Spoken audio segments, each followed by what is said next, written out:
Jakarta hari ini tak pernah salah.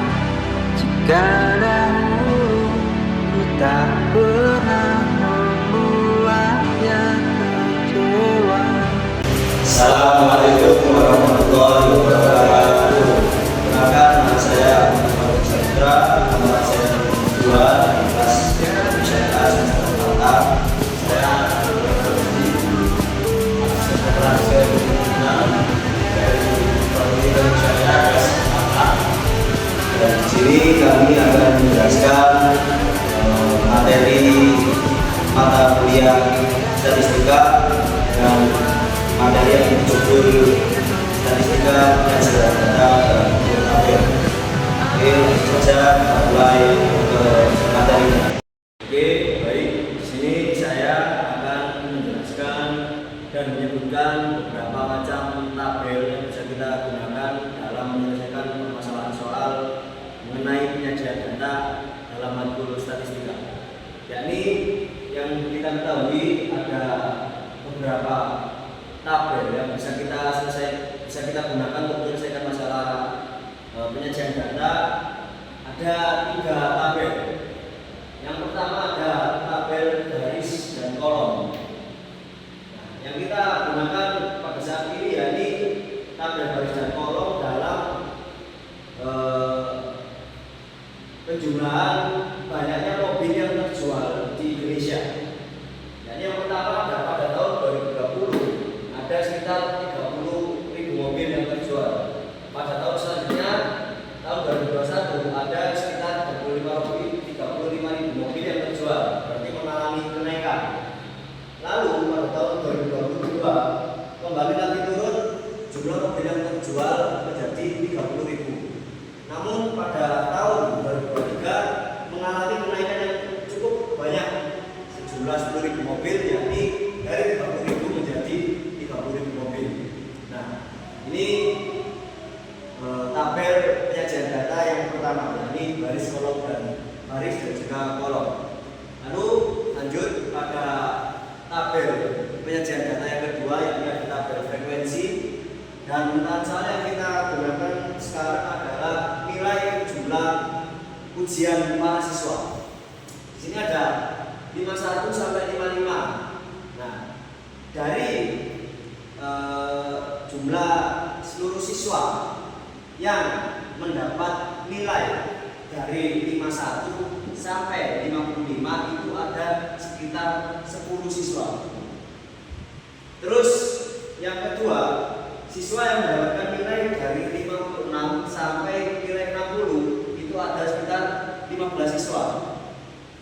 Lanjut, dari nilai 61 sampai nilai 65 ada total sekitar 5 siswa.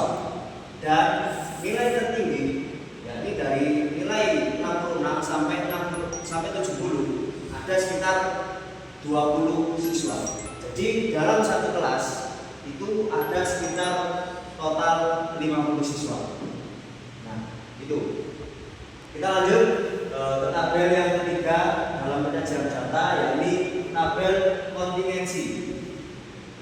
Dalam pemetaan soal minat belajar para siswa dalam 3 mata pelajaran, yakni ada pelajaran IPA, IPS, dan juga matematika. Ada sekitar 4 kelas dalam satu angkatan, ini angkatan kelas 7, ada kelas A, B, C, dan juga D.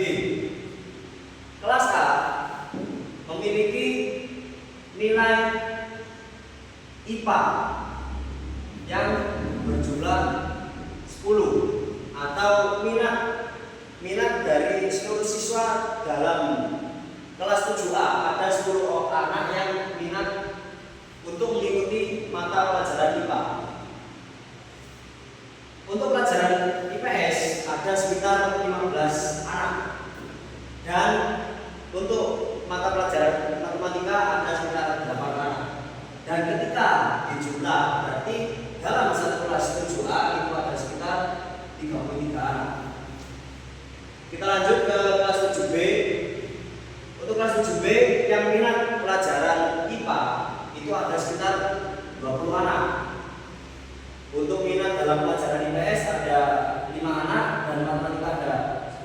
jika total jumlah keseluruhan pada kelas 7B itu ada sekitar 35 anak atau siswa. Kita lanjut kelas 7C.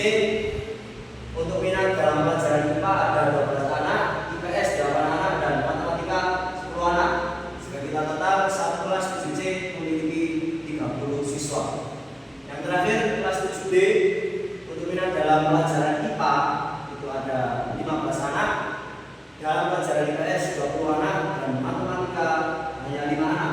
Jika kita jumlah keseluruhan dari siswa kelas 7D ada jumlah sekitar 40 siswa. Namun jika kita rangkum keseluruhan dari kelas 7 A, B, C, dan D, kita bisa menyimpulkan ada sekitar 57 anak yang mempunyai minat dalam pelajaran IPA, sekitar 48 anak yang mempunyai minat dalam pelajaran IPS, dan sekitar 33 siswa dalam minat pelajaran matematika.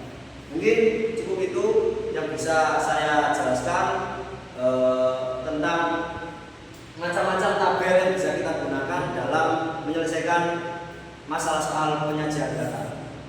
Mungkin cukup sekian, kita akan lanjut ke materi selanjutnya bersama teman saya. Oke, saya melanjutkan dari apa yang telah diterangkan teman saya tadi. Lanjut ke pembahasan yang selanjutnya, yaitu terkait tabel frekuensi. Nah, jadi dalam sebuah tabel frekuensi itu ada yang dinamakan kelas interval. Nah, seperti contoh ini A sampai B. Yang dinamakan kelas interval itu seperti A sampai B, C sampai D, E sampai F, G sampai H. Nah, yang selanjutnya yaitu terkait ujung bawah. Nah, apa yang dimaksud dengan ujung bawah, yaitu seperti dalam tabel ini, yaitu nilai yang paling kiri atau yang di sini seperti A, C, E, D. Nah, jadi yang dimaksud ujung bawah itu nilai yang paling kiri. Selanjutnya yaitu ujung atas. Adapun untuk gampangnya yaitu nilai yang paling kanan, yaitu seperti B, D, F, dan H. Oke, jadi di sini ada sebuah data mentah. Jika kita untuk mengetahui data yang seperti kan susah sekali, maka adanya tabel frekuensi itu untuk mempermudah kita dalam membaca sebuah data. Nah, misal di sini ada 51 sampai 55. Nah, dalam data yang mentah seperti ini ada berapa sih nilai 51 sampai 55 dalam sebuah data ini? Nah, di sini sudah ada 10. Jadi frekuensi data dari rentang data 51 sampai 55 dalam sebuah kelas ini tadi itu ada 10 anak yang mempunyai nilai 51 sampai 55 dan juga seterusnya. Jadi seperti itu. Selanjutnya yaitu ada istilah batas bawah, yaitu untuk mencarinya dengan ditambah ketelitian nilai 0,5. Jadi misal di sini ada batas bawah yaitu yang paling kiri ini 51. Berarti ditambah 0,5 jadi 50,5 dikurangi. Nah, selanjutnya untuk batas atas. Nah, untuk mencari batas atas itu ditambah dengan nilai ketelitian sebesar 0,5 juga, yaitu menjadi 55,5. Nah, istilah selanjutnya yaitu titik tengah. Nah, untuk mencari titik tengah itu dengan rumus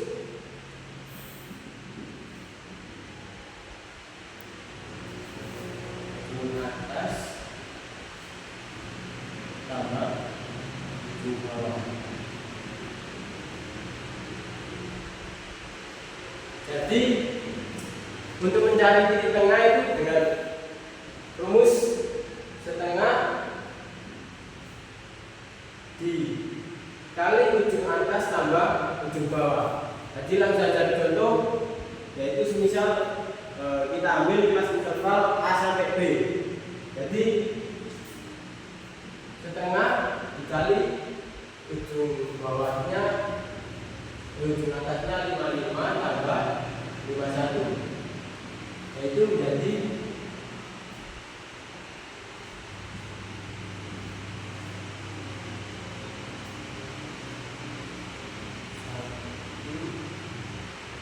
106.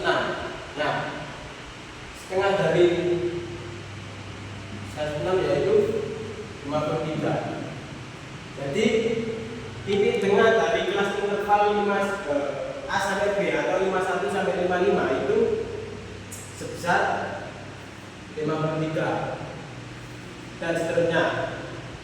Lanjut ke istilah selanjutnya yaitu panjang kelas. Nah, adapun untuk mencari panjang kelas dari sebuah kelas interval, yaitu dengan cara yang pertama,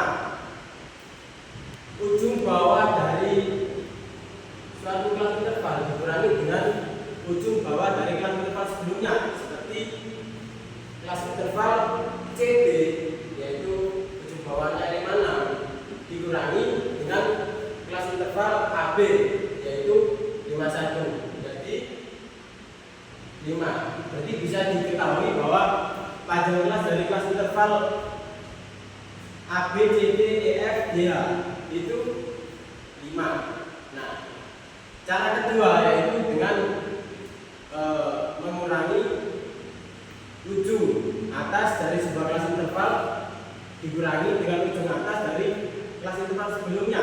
Jadi misal contoh, ujung atas dari kelas interval CD yaitu 60 dikurangi ujung atas dari kelas interval AB yaitu 55, jadi 5. Jadi untuk mencari panjang kelas bisa menggunakan dua cara tersebut. Cara yang terakhir yaitu dengan mengurangi